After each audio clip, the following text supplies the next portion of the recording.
Introduce myself. I am Carol Egbo, and I am the historian for Oakland County Parks. And really, for the most part, serve as historian for the county in general.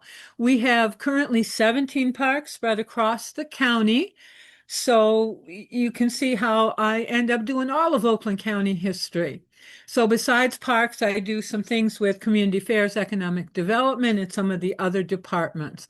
My job essentially for parks is to take a look at the land a park is on and over time research, document, and share the history of those lands and really the land beyond it.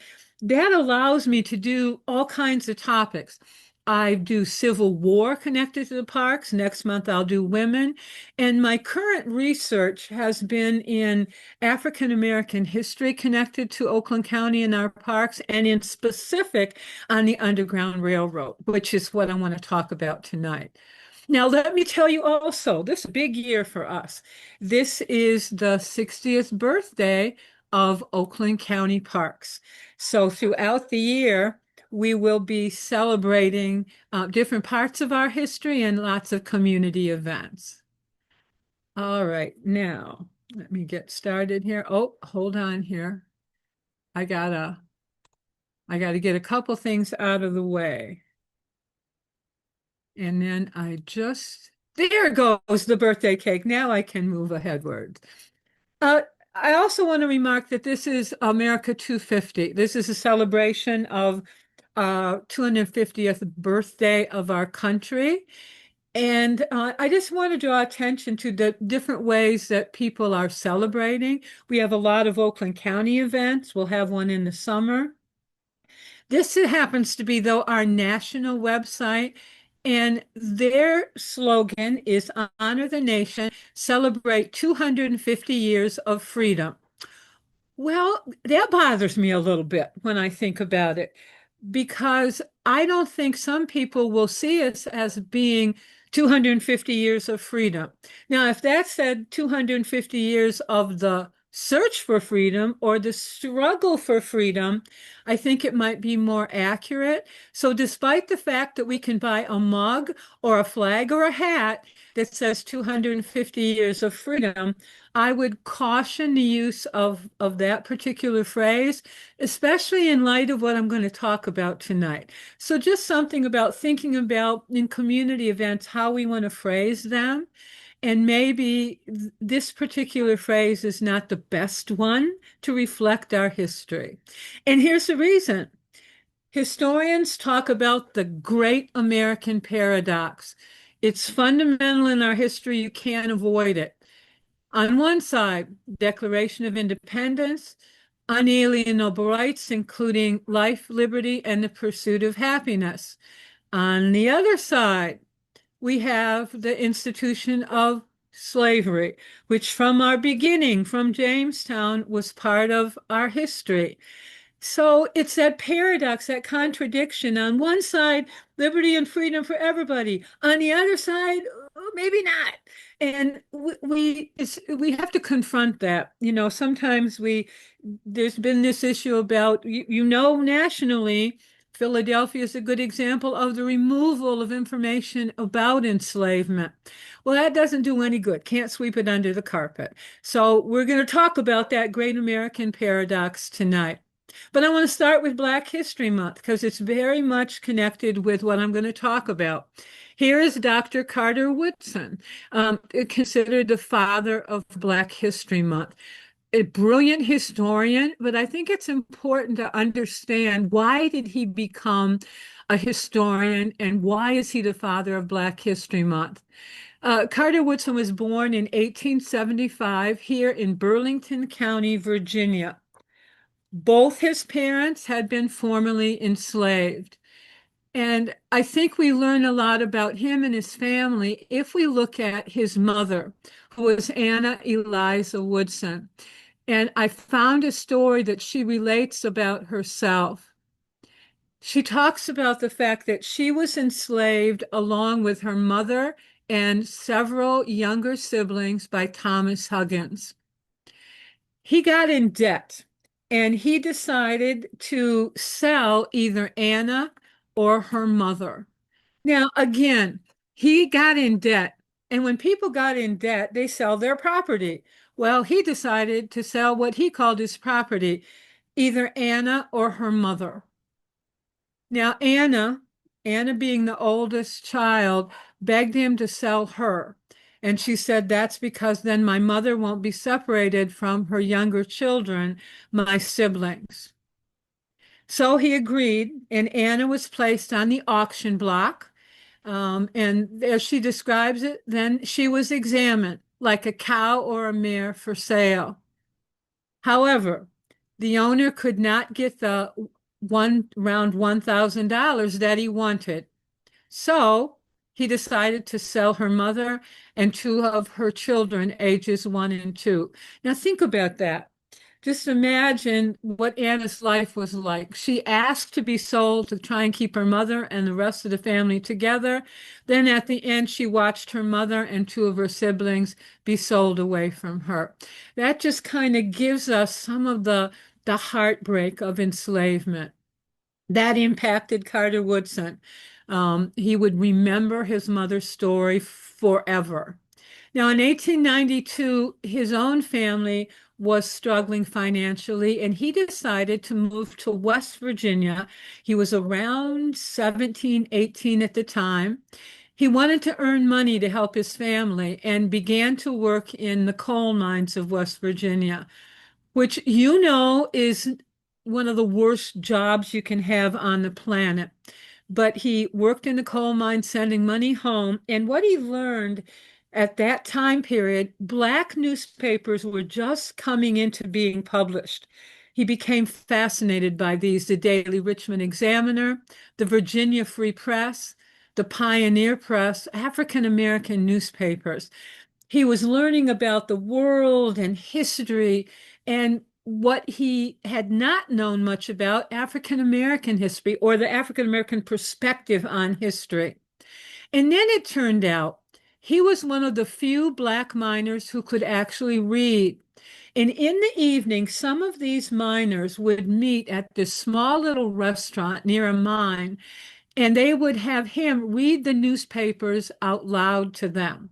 So think about that. These were people who had this craving. They'd been denied, many of them, who themselves came from struggling families, denied the right to read, and now we're having this experience of learning about African American history.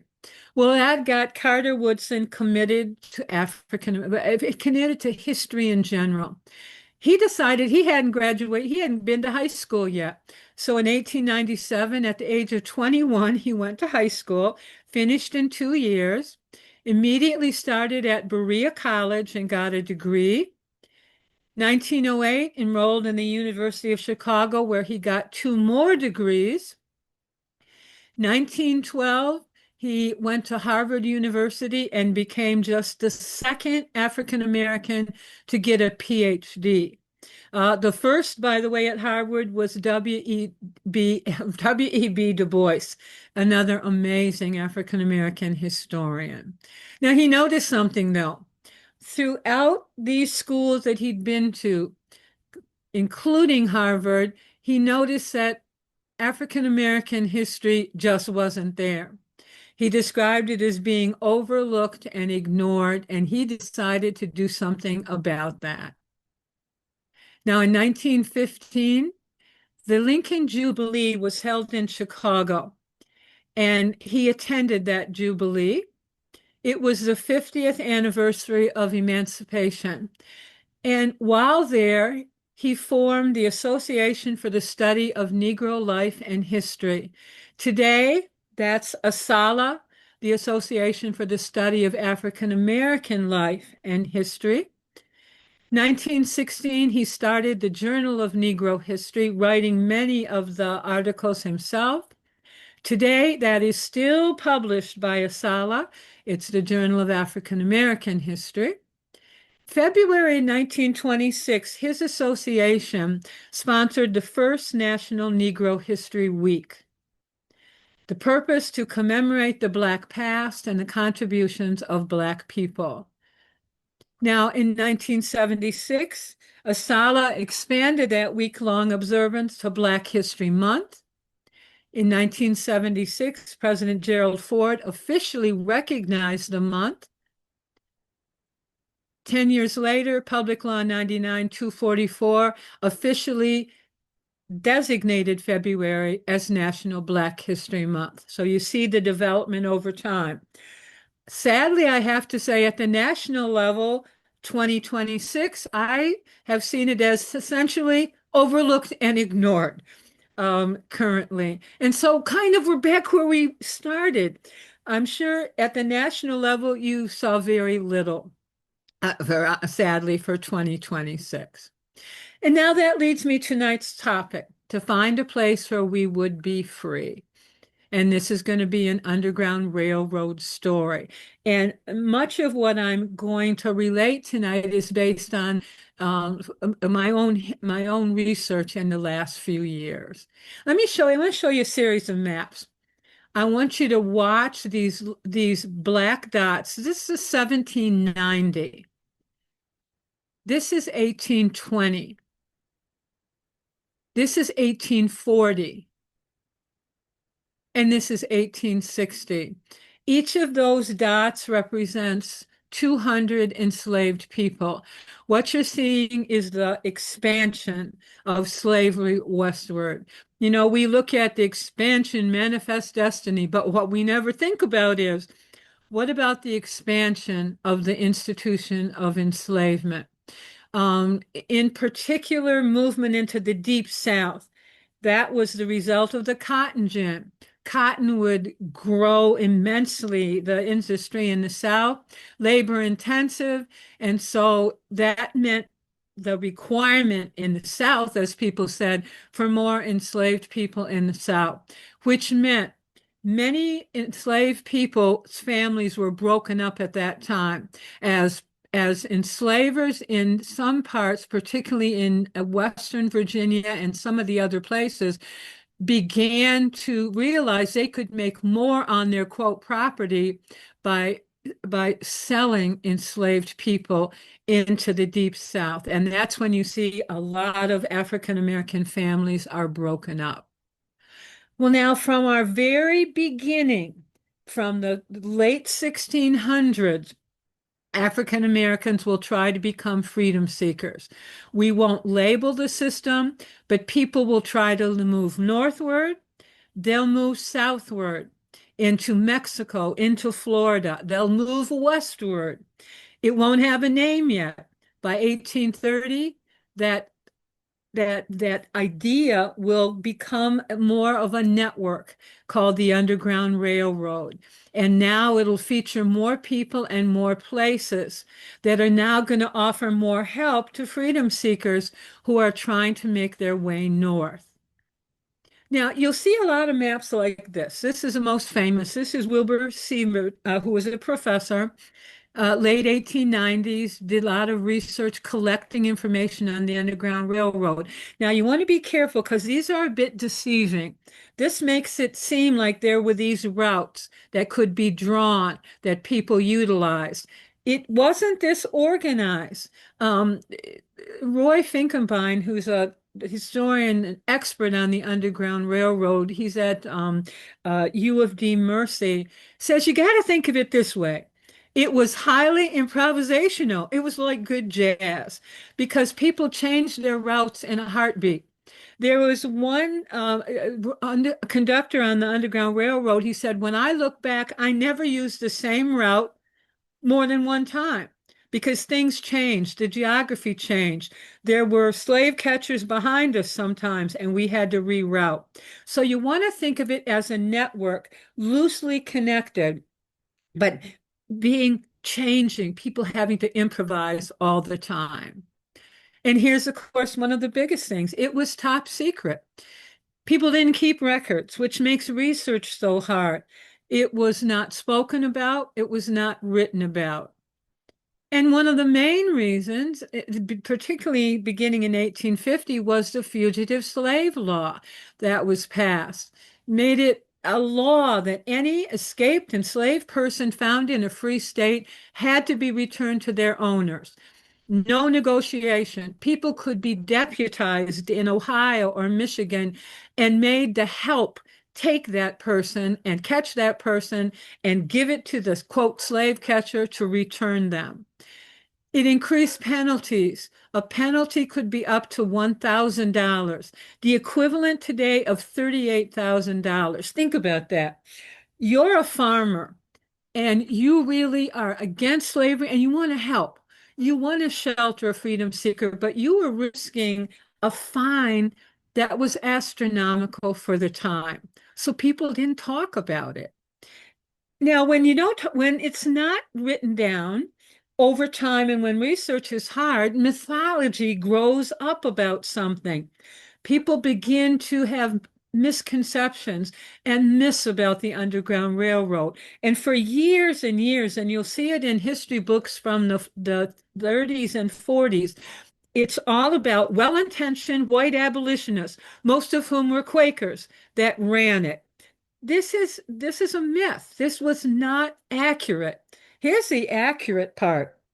In its early years, particularly up to around 1840, it was run by free blacks in the North. All right.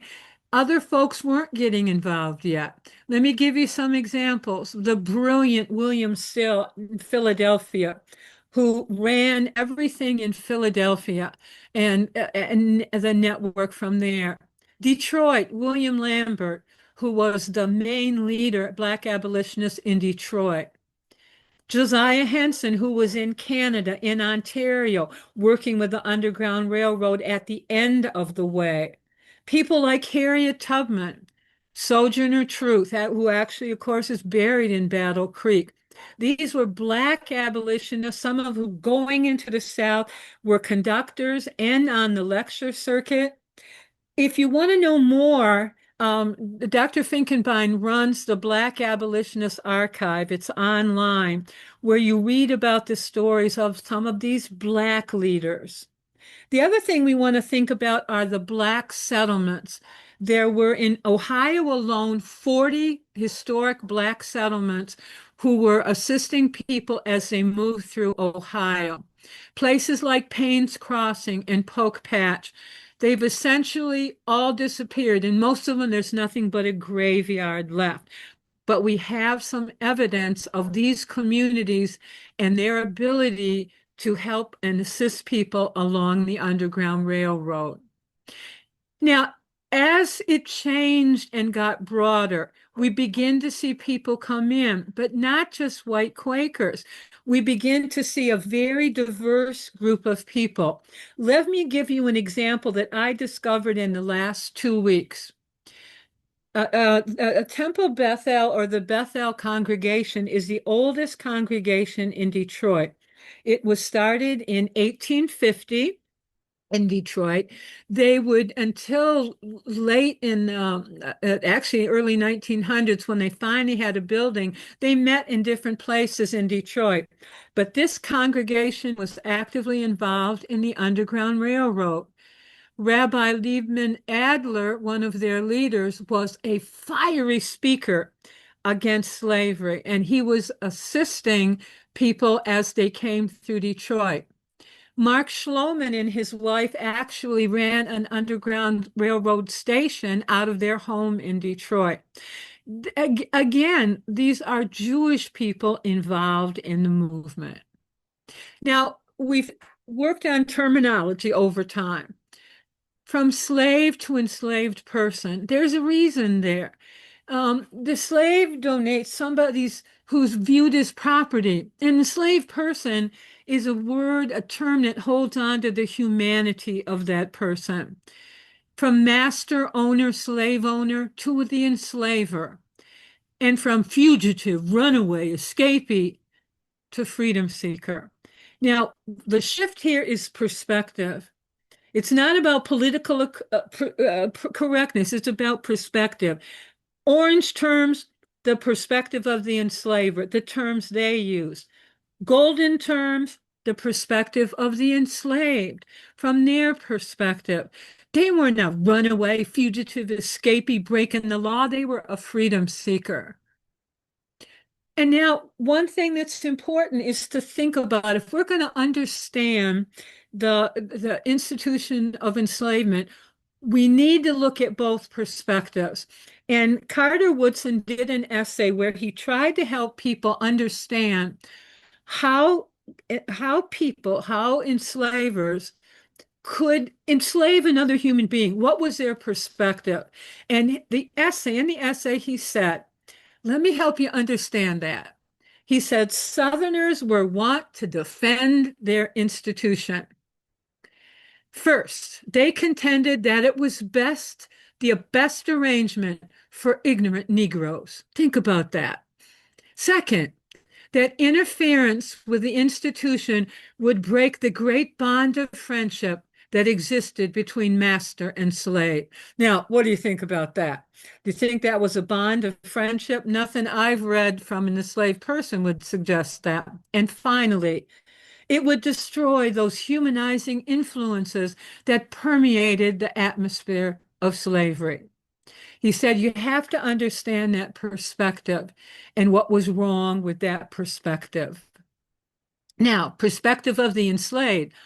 How do we learn how they viewed it? Well, we have people who wrote down in the 1930s as part of the Federal Writers Project, sat down with people who had formerly been enslaved, some of them quite young. Many of were young when they were enslaved, many of them very old, but they told their stories and they were written down and they're online. So you get someone telling their own story. William Still, when anybody came through Philadelphia, before he moved them onward, and usually he was moving them into Canada, he said, sit down and tell me your story. Tell me what your life was like so I can understand it, and tell me how you got here. What was your journey utilizing the Underground Railroad? Benjamin Drew in Ontario, when people got there, he said, sit down and tell me your story, what your life was like, what your journey was like. And then we have people who wrote down their own stories, autobiographies. Frederick Douglass, brilliant speaker and abolitionist, who wrote his own autobiography. Josiah Henson, who worked in Ontario, wrote a brilliant life story. Both of these on Amazon. And then a short one. Henry Parker, who wrote an 8-page autobiography, which is the most important historic document I've ever found as a historian. And it's been one I've used for the last 3.5, 4 years to try and understand more about the Underground Railroad. Now, it starts like this. I was born in Western Virginia in the year 1835, and I lived there as the slave of Benjamin Cooper. Ah, I said, so someone is going to tell me his story. But then it said, in Pontiac, Michigan, I formed acquaintance with Elder Warren. Wait a minute, I said. He'd been enslaved in Virginia, but he ended up in my town, my hometown of Pontiac, Michigan. Boy, this is what I've been looking for to try and make that personal connection for Oakland County. And so I set out to find the Parker family. Here they were, and I noticed I was looking for Henry. I found Henry, but I also found a Mrs. Parker and Anna and Martha Parker. And I realized I hadn't gone far enough in the autobiography that it appeared that Mrs. Parker was Henry's mother. I would learn she was Mary Parker and his two sisters. And they had actually, as I read further, he said, I would take my mother and my sisters and find a home where we would be free. This is kind of a unique story because the 80 to 85% of the people who utilized the Underground Railroad were young Black males because it was so incredibly hard to get from the South to the North in all the obstacles that got in your way. So it made it very difficult for a family. So I was fascinated by finding the story of a family.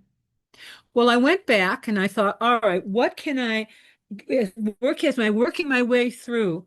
How can I use Henry Parker's autobiography to understand more about slavery in general? So I started with Western Virginia. Now, keep in mind, he didn't say West Virginia.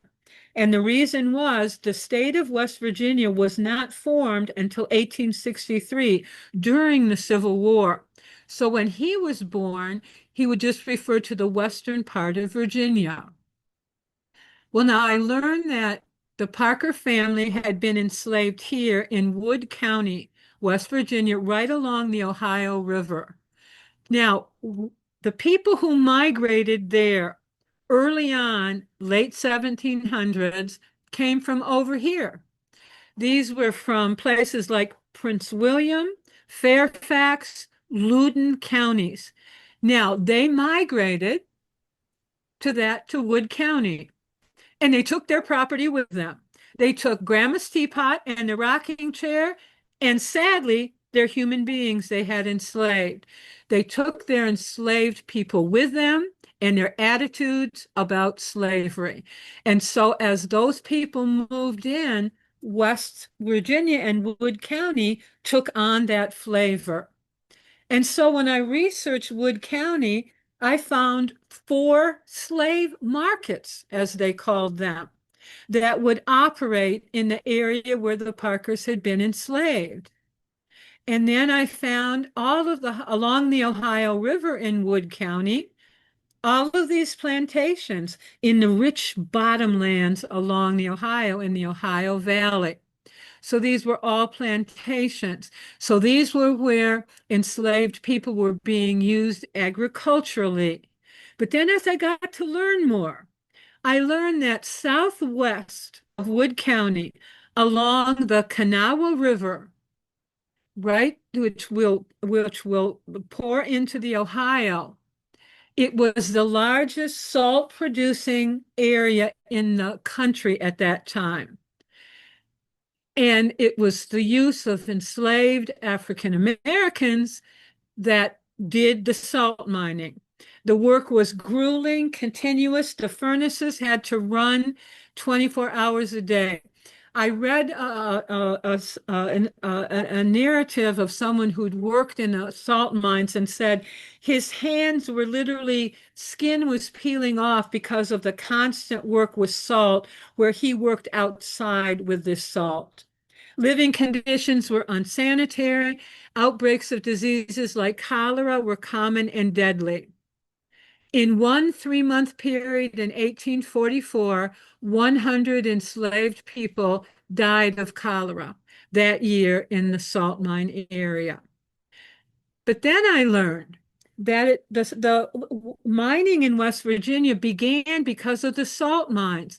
The coal mining, which was done by enslaved African Americans, another awful job, was to feed the furnaces that were used in the salt mines. So we had people used in agriculture, but also industrially in these two other areas. Well, then what else could I do? Well, I had a year, 1835, and I had the name of his enslaver, which in many narratives you don't get. People will talk about being enslaved, but they sometimes don't name their enslaver. But he had named him. I had to find Benjamin Cooper. God bless the internet, because I came upon a document called Pioneers in Wood County. And these were early settlers. And sure enough, there was Benjamin Cooper and his family. Now, it turned out that I also learned about who his father was, Henry Cooper, and even his grandfather, Benjamin Cooper, whom he was named for. Now, over time, these people have become important, as you'll see when I end tonight. This is Henry Cooper's log cabin, where Benjamin Cooper, Henry Parker's enslaver, where he grew up. It's now in Parkersburg, West Virginia, in a park there. Well, then it also told me where Benjamin Cooper's land was. It said it was along the Tigert Creek where it met the Little Kanawha River. Well, you know, I was going for a Wood County map right there. Here's the Tigert Creek, and here is the Little Kanawha River. So I could now locate where this family had been enslaved. I could actually place them on a map. Well, it turned out in September and October, I went to Parkersburg and located that in Wood County. You can barely see if you look to the left, moving upwards, Little Tigert Creek there. It's a subdivision, and there's a little dead-end road that you stay on because the people there did not want people on the lawn. I learned that the hard way, but I was able to actually get into that area. I had to find out more about Benjamin Cooper. Who was this guy? Well, the first document I found after that history was a marriage certificate. He married Virginia Langfit in 1839. Now, I wasn't sure how Virginia would hook to the story.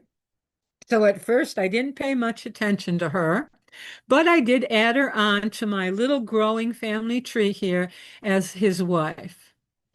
Then the next move was the 1840 Wood County Census.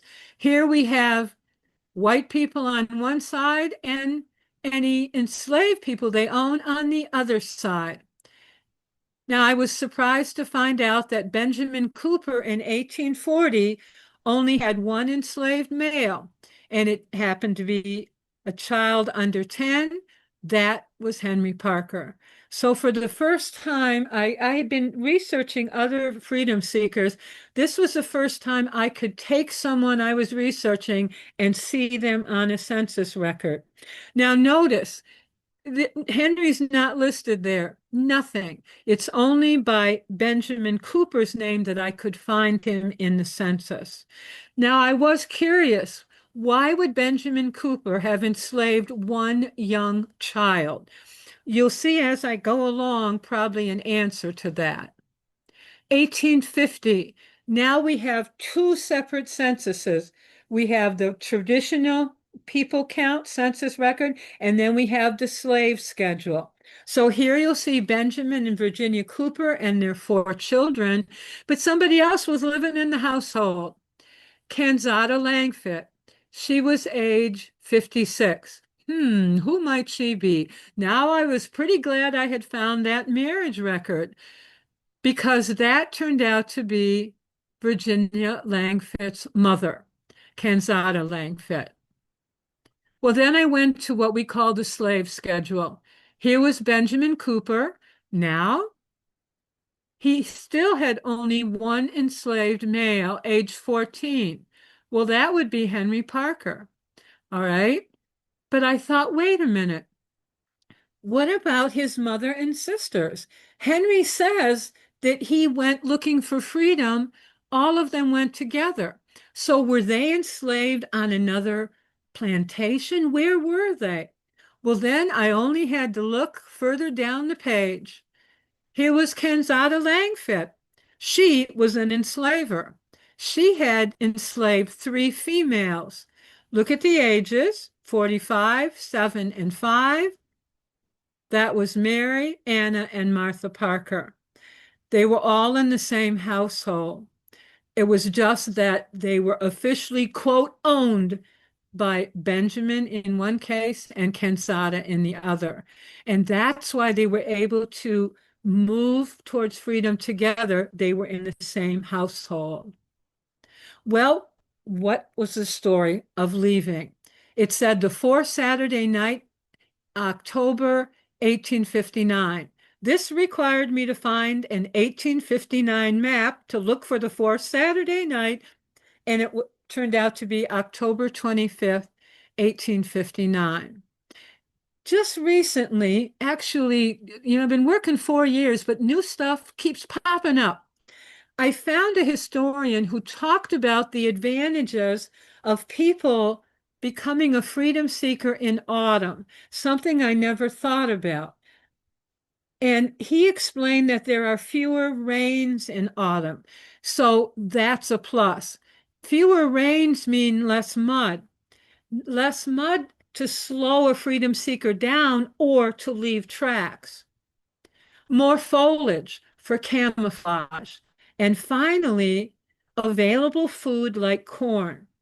And he mentions two narratives where enslaved people say, as I became a freedom seeker, I survived by corn. Corn was ripe in the field.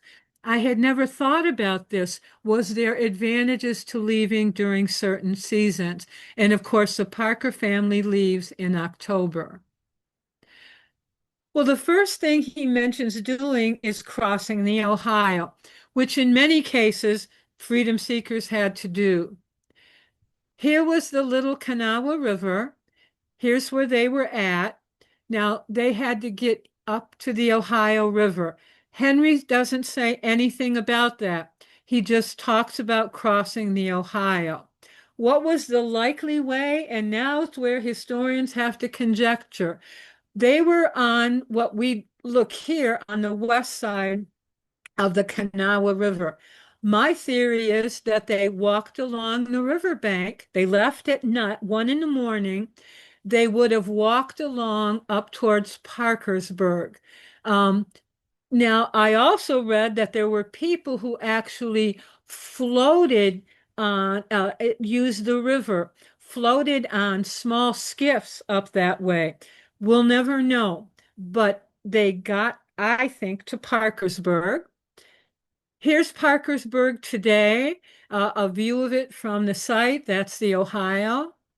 Here's Parkersburg in 1861. Now, keep in mind, here's the Little Kanawha River. You can see boats along the Ohio.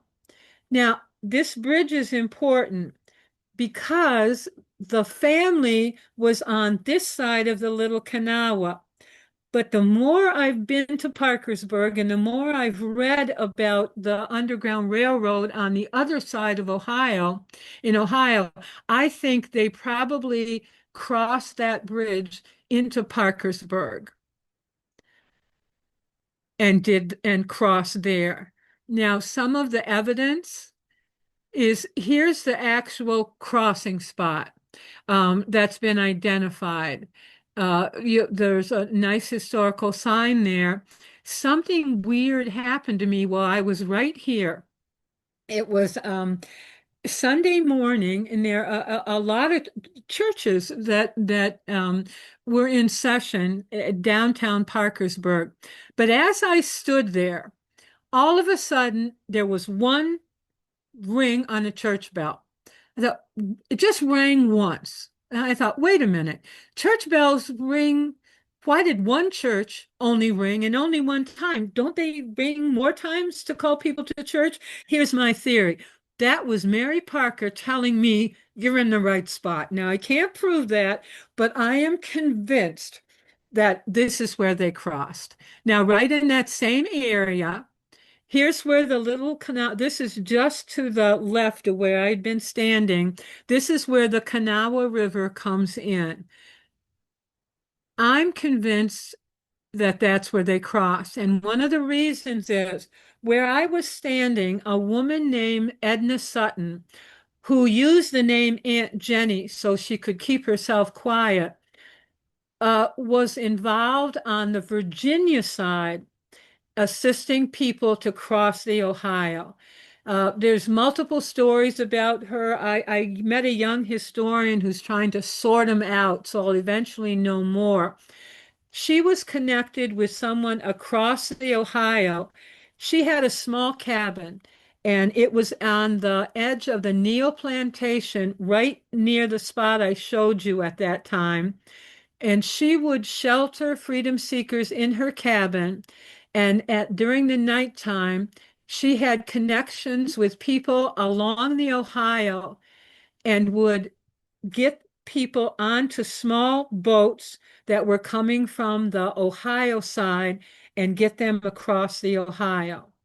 In Belpre, she was connected with folks on that side, including John Stone, who was a conductor with the Underground Railroad. He's documented. He had two barns in the back. He had a basement where he sheltered people. And four things I read said that he also hid people in the tall corn in his cornfield as they were waiting to get someone to lead them northward. Or, as he said, sometimes I had to send them on their own northward, which I think, had the Parkers been here, that seems to happen because all after the Ohio, he doesn't mention where they're at. All he says was, then we had to cross two more rivers, the Big Hocking and the Little Hocking. He doesn't mention Stone. He doesn't mention any help, but I'm convinced they were there. Now, here's the Little Hocking River. You see where Belpre is there. He mentions crossing there. Well, now that's kind of running north and south, but the Little Hocking has all these tributaries. So I think when he crossed, he was likely crossing that eastward-westward one. Now, what about the Big Hocking? Well, here's the Big Hocking. It's it's kind of far to the southwest. I think, first of all, the names of things change. Secondly, we want to remember that Henry Parker wouldn't have known much about rivers. If people told him this was a Little Hocking and then one of the tributaries was bigger, he may have well been talking about just this river system. But we know he crossed. We also know how he crossed because he tells us. I waited and carried my mother and my sisters across on my back. So he put his mother on his back and he crossed the river, came back for each of his sisters. And he had to do that 2 times. Imagine that in order to get over across these rivers. Well, now here's another thing to think about. If you look at that green, that's the foothills of the Appalachian Mountains. When I first envisioned the Parkers crossing, I always, and maybe it's because of the illustrations we see in the paintings, freedom seekers are moving along through fields and flat lands. This is not flat land. If you've ever been to that part of Ohio, we are talking what we Michigan folks call not foothills, but mountains. This is a tall area. To get through that area, the Parkers were moving, either trying to find a valley or moving up these considerable foothills. So it was much different, and I had to go there to understand that. Then he mentions people that he begins to meet who help them. One was Comines and one was John Williams. Now, neither the young historian or myself have been able to find these people in Ohio at the time. So whether they were using false names with Henry Parker, we don't know. But we do have some names that we're trying to research. And you'll notice that John Williams was African American. Really, the first person who shelters them in Ohio that there is mentioned is African American. And remember, they're compelled to travel at night. You will see that throughout the narratives and the autobiographies. That's logical. You're still worried. There were a lot of pro-slavery people in Southern Ohio at that time, and you were traveling at night. How did you find your way? Sometimes someone was with you.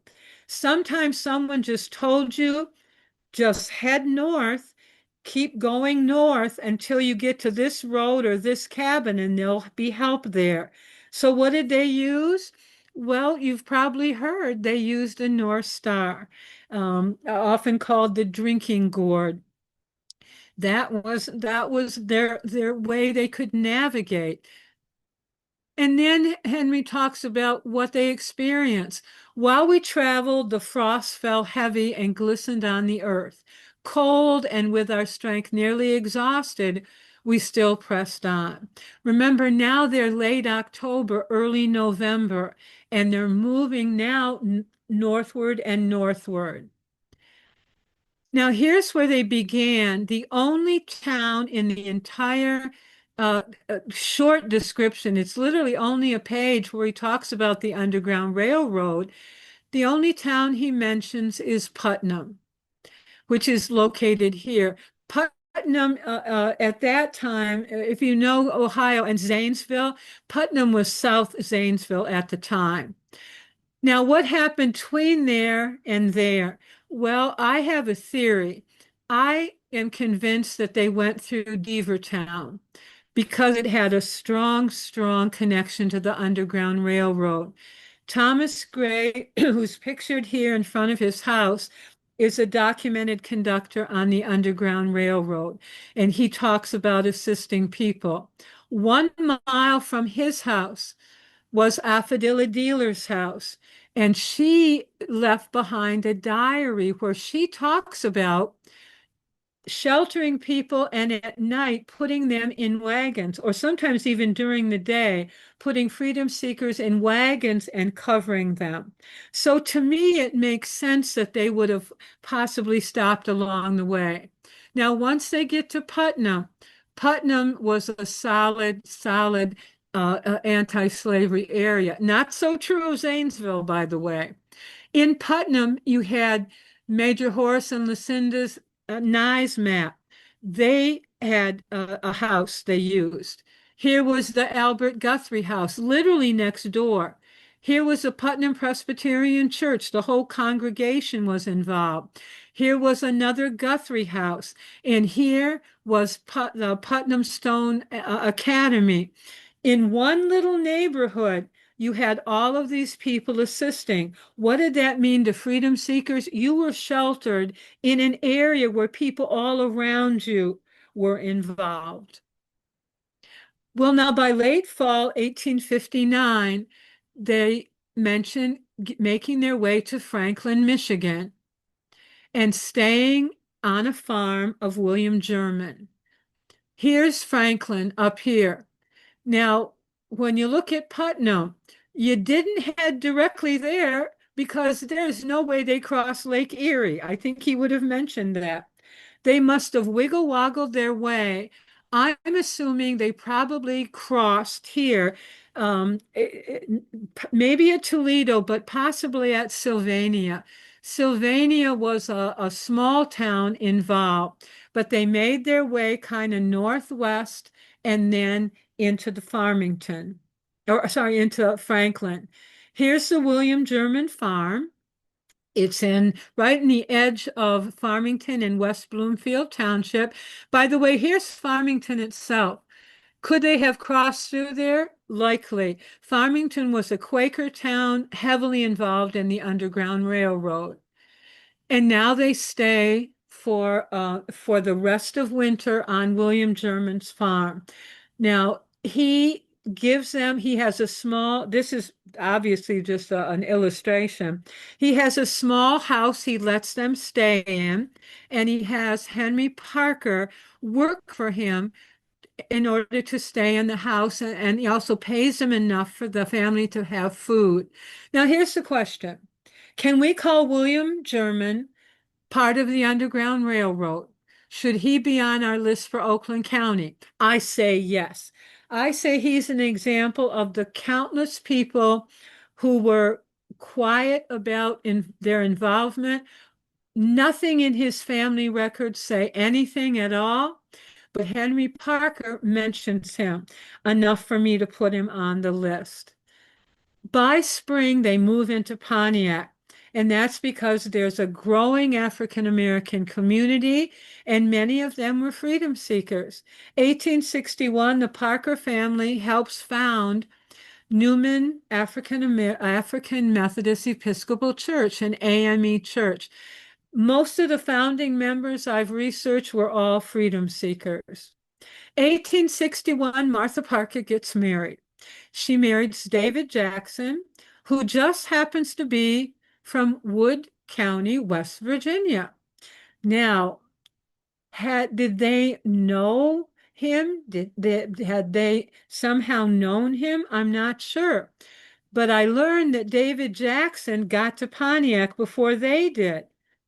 I learned that when I uncovered, actually a friend of mine uncovered an 1857 marriage record where two African Americans were married in Pontiac, and David Jackson was their witness. So could it be that I found two plantations owned by Jackson families right in Parkersburg, and we know that often enslaved people were forced to take the surname of their enslaver. So could it be that David Jackson made it to Pontiac first and was able to communicate with them? There are records that show what we call the grapevine, people who were still able to communicate with people from where they had come from. 1862, sadly, Henry Parker begins to go blind. He hears about a doctor in Cincinnati who's curing blindness, and he decides he wants to go there. He has not the money to go, but it's the AME church that raises the money that helps him get to Cincinnati. He works with that doctor for 2 years, but it's unsuccessful. During that time, he becomes a minister. I found several articles about him in the Cincinnati area and all around him in Ohio, where he's known as the Black Evangelist. Now, sadly, just after Henry Parker leaves for Cincinnati, Anna Parker gets tuberculosis, consumption, as they called it, and dies. She's likely buried in Oak Hill, but we've been working on Oak Hill records now, and we can't find any record of her. What we're finding is in the 1860s, we find deaths of African Americans, and they just don't show up in the records, but likely she's there. Now, after Anna dies and Henry leaves, Mary will move in with her daughter Martha and her son-in-law David. Now, this is where she lived, in a house that now is an empty lot. I tracked it down by using the 1880 census and the 1900 census and finding out where they were living on Wesson Street. But I was determined to find out something more about their house. So I went to the Sanborn maps. If you're not familiar, these were done, they're mainly cities. They were done by fire insurance companies who wanted to know where the fire hydrants were, who was living in a brick house. And Pontiac has one for 1888 when Mary Parker was living with Martha on Wesson Street. So this was actually the shape of their house. It was a tiny little house with a little tiny, you see that indentation, there was a little tiny porch on the outside. So at least now I have a visual picture. Now, where was the neighborhood located? By the railroad tracks and the city gas works, an area of town where we begin to see the segregation of housing in Pontiac, where neighborhoods were not the most favorable places to live by the railroad tracks and the gas works, where were becoming the early African American neighborhoods. Sadly, David Jackson will die of typhoid fever in 1885. The little I've learned about him is about the respect and trust that he had, that people had in him. I also learned that this was where it said he was from Wood County, West Virginia. In the census, one year he says he's from Kentucky, another year he says just Virginia, but it's here that we learn it was Wood County. He is buried in Oak Hill. We have documentation. He's buried in Block 1, a total unmarked grave. Now, Mary Parker will die in 1903. She's 94 years old. Think about what she experienced in her life.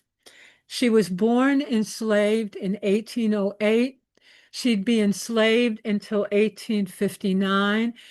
When she's in her 50s, which would be the equivalent of 60 years old now, she will make her way with her children along that long journey with the frost. And at one time, there are dogs behind them. They find slave catchers in Putnam. There's a little more of that story. And she will make her way to Pontiac, where she become an active member of the community, the founder of the church, and then will pass away. What did she die of? The flu, influenza. Now, in the Pontiac papers, there's not even a death notice. The one I found was in Port Huron. I'm not sure why, but maybe because she was near different articles in other documents say she was near 100. But notice sadly what it said about her, that when the slaves were freed, Mrs. Parker came north and settled in Pontiac. No, she did not. She utilized the Underground Railroad. She didn't come after the Civil War. Think about how much richer her story was. But down through time, without Henry Parker's autobiography, would not have known her story. She's buried here, unmarked grave. This side of she's just buried here and where there's just dirt. But recently, a friend of mine took a more recent photo than this one. I like this one better. She's buried near this tree. This I like thinking of her buried here by the tree instead of that other photo that shows on the other side when there's just that kind of barren ground there. Martha will die 1906. She dies of nephritis, which is kidney disease. She was 64 at the time. She dies younger. And she's buried unmarked grave next to David Jackson, her husband. But I could not let the Parker family go. I was beginning to understand more about enslavement, Virginia, mining, salt mining, coal mining, but I had to see if I could find out more. So I did do 2 trips to West Virginia this year in September and October, and then began to sort through records. One of the ones I found was from 1828. It was a record in probate court where the heirs of Benjamin Cooper were arguing over his property. They were arguing now this is this Benjamin Cooper, the grandfather. When he died around 1819, part of his property were enslaved people, and people were arguing over who got whom. Think about that. They were arguing over, well, who should get this enslaved person? Who should get this one? Maybe we should sell them and take the money and buy new enslaved people. It's just crazy how people were arguing. But what I learned in that document as they're arguing back and forth was that in 1814, before his death, Benjamin Cooper, had given a little Negro to each of his children. Think about that. He had enslaved children, and he begins to give them like gifts to his own children. Think about what that tells us about the institution. Here's his inventory, which was done when he does pass away. And right here between, this is his sickle and cradle, the grain cradle, and his wagon. Sandwiched in between are the human beings that he owned at the time, which he called his property. And I noticed here one of them caught my eye, and that was a little girl called Kitty. She was worth $83.34 at the time.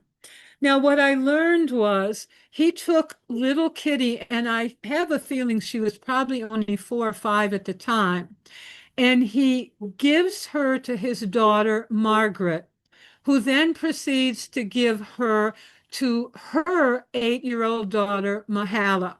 So now we can see this idea of giving. Now think about Henry Cooper. And was that the way, perhaps within this family, because he's connected with this family, that was why he ended up with Henry? I don't know. Then the next record I found was another dispute when Moses Pilcher died, and people are arguing over, he has enslaved people. They're arguing over who gets whom. Now, here is Moses Pilcher. He was Kenzada Langfit's father. He's going to become a very important part of this story because in this dispute, We learned that there is an enslaved woman called Jin.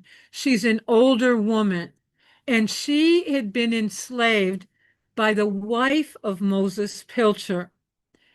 She had a daughter named Pat, and Moses Pilcher was given by his mother Pat and her issue, meaning Pat and all her children and all the children she would ever have. And when I read about Pat, you begin to get what it was like to be an enslaved woman and her issue. Here's Pat's children. Nathaniel, who was born her first child in 1796 and died at 3 months. Jarrett, born in 1798, took sick in 1816, and then he will die. Millie, born in 1800, she dies in 1802. Bill, born in 1802, and when this dispute is on in 1818, he's still living. Alfred, born in 1804, he was alive in 1818, but in delicate health. He will die 2 years later. Claire and Harriet were twins that Pat had. They were born in 1806. They died before 1808. Mary, born in 1808, was still living in 1818. Jefferson was born in 1809. He died in 1818. Her last three children were born 1812, 1814, and 18. They were living in 18, but they'd been sold away from her when they were younger, and she never saw them again. Think about what Pat's life was like. But here's what got me interested. I got looking at this Mary. Mary was born in 1808. If you remember, Mary Parker was born in 1808. I looked at another probate record and found out that Kanzada had inherited Mary from her father Moses. Now, what do we know about Kanzada Langfit? She was Mary Parker's enslaver. So my theory is that Mary is Mary Parker, which means Pat was Mary Parker's mother. Think about that. Oh my gosh, I said, this valuable record I literally stumbled upon. I didn't think Moses Pilcher was part of the story. That would mean that Pat was Mary Parker's mother. Wait a minute. Making Jin what? Mary Parker's grandmother. Hardly ever do you find a freedom seeker where you can identify their mother and their grandmother. I am going to write a book about Mary Parker because this is just a piece of luck that they would write down in the arguing about enslaved people would give this clue to Mary Parker's family. But then I found more. This is the last will and testament of Henry Cooper. Now, let me remind you, Henry Cooper was Benjamin Cooper's father. So remember, Benjamin is the enslaver of Henry Parker. Now, in his last will and testament, he freed someone. Upon his death, he said, I give my black man Wash his freedom. Now, this is important because it didn't happen very often, hardly ever. But now I could see within the Cooper family, at least somebody freed somebody, someone named Wash. Well, I found this and put it aside.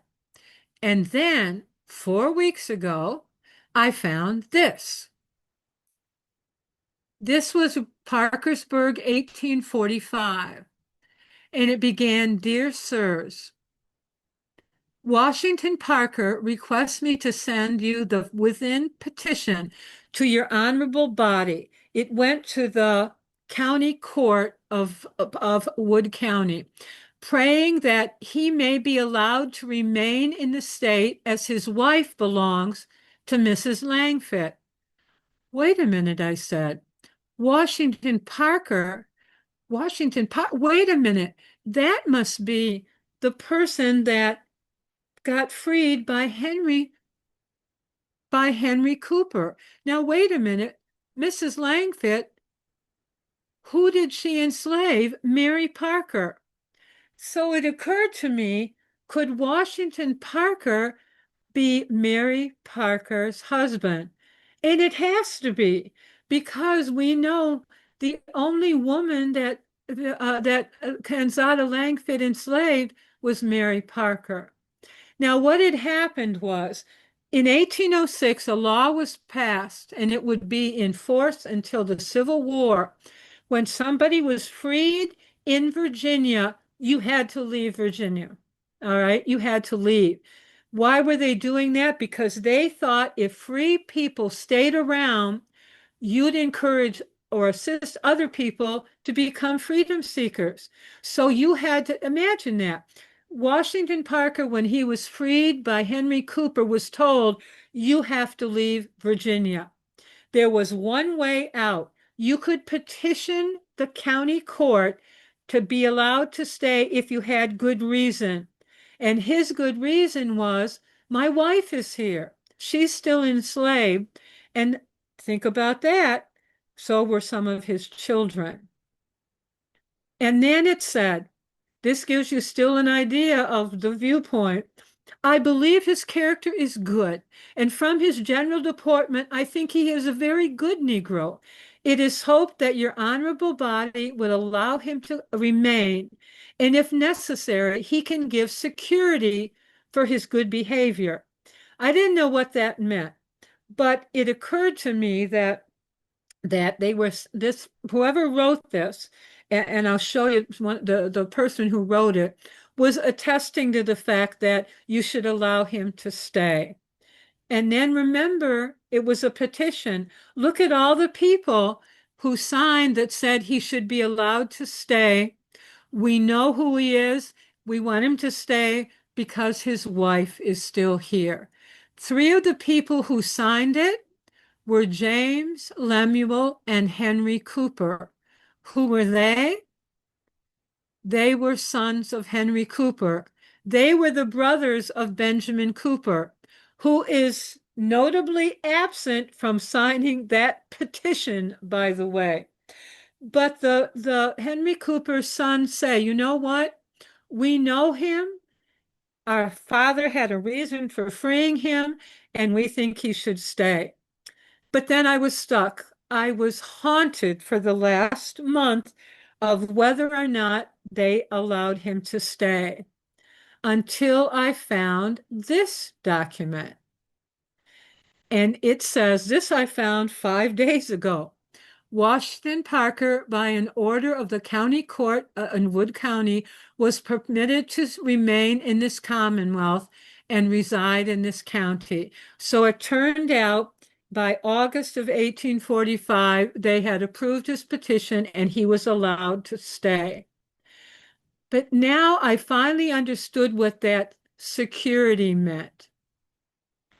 Washington Parker, Henry Cooper, and Lemuel Cooper signed what was called a bond, a $500 bond that would be paid if Washington Parker ever became a burden or a charge to the county.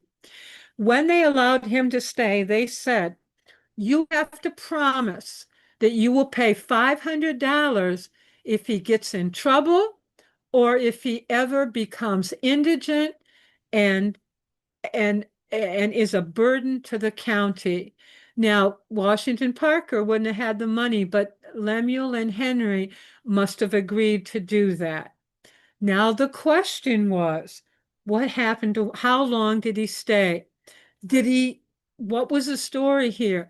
Did we know that Mary in 59 will become a freedom seeker? So now I am currently stuck on this last little piece, which means me and my blue little Kia in the spring will be heading back to Parkersburg, West Virginia, going to the court now because I've exhausted what I can find. online and going back to the court there and seeing if I can find anything more or anything within county records about Washington Parker. But now it means I have literally, I believe, located her husband. I've located some of her mother and her grandmother. And all because Henry Parker wrote an 8-page autobiography, which has been the most important document I have ever found as a historian. Still more pieces of the puzzle. Before I turn it over to questions, I will invite you to my women's history, where I will talk about a governess, a farmeress, and a black doctor from Alabama. Three very, very interesting Oakland County to expand my research in some of these new areas.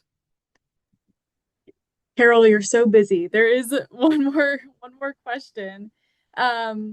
From Mariah, are there any Parker residents still in Pontiac or the Michigan area? I understand it is rare for descendants of enslaved people to have much genealogical information. Yeah, Or I've been working really hard on that with a couple, Pam Gordon, uh, African American researcher, one of my best friends, long history in Pontiac, has been helping me try and trace the Parker. We know that Henry Parker married. He married a white woman who assisted him in Cincinnati. They never had children. We know that Anna died. We know that Martha Parker had just one child. We've been tracing that. She and David had one child, David Jackson. He only had one child, and she never married and never had any children. Now, here's the thing. We know that Mary Parker had at least 3 children who were sold away from her. On Mary Parker's death certificate, she says she had 9 children. I can only account for 4 of them. The 3 Parker children I know, and Henry Parker says he remembers a brother who was sold away. That means the potential for Mary to have the Parker family to have descendants somewhere. It's just I'm not sure how I'm going to find them. But it's possible. But so far, within our Pontiac history, we haven't been able to find any descendants.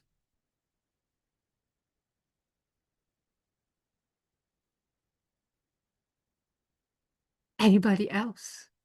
Well, thank you so, so much. One of my favorite topics, and we've got and so many. I look out here and see so many of my fans, Maura and Amy and Ned and Mike. Mike, who I just, when you do these, you don't get to know people. I just did a presentation at the Bloomfield Senior Center. I was doing it on something totally different. And someone walked in, he said, "Hello, I'm Mike. I'm one of your Zoom people." And I see he's here tonight. There he is. Now I can see him.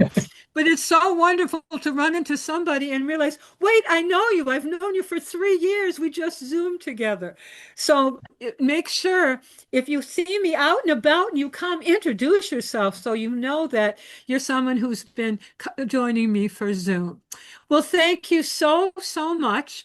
I will be back with more research, hopefully after my West Virginia trip, and be able to share that next year. But make sure you come in March. And remember, in April, we're starting to meet face to face. We're going to have my chats in person. You got to come. I'll be in Lyon Township. It's a trek for some of you, but it's worth the trek. And in April, I'll be doing my trailside chat out there in a beautiful, beautiful facility at Lion Oaks. And I'll touch base with you, with hopefully many of you then. We could even have a picnic lunch ahead of time. We'll see if we can work that out. That'd be so much fun. And thank you, Anna, and thank you, Taylor. If you look up Taylor that you see there, Taylor has just joined our staff. and she is going to be helping me on our fireside chat. She is now a proud member. She's coming from our natural resource team, and we stole her into history. And we do adaptive and assistive stuff in my department too. So welcome to Taylor. You'll hopefully get to know more of her through what we're doing here. So good night, everyone. My basset hounds have been driving me crazy. I hope you haven't heard them. They are dying to get out of the space where I have crammed them for my fireside chat. Well, let's hope spring is on its way. I will see you hopefully in March. So good night, everyone.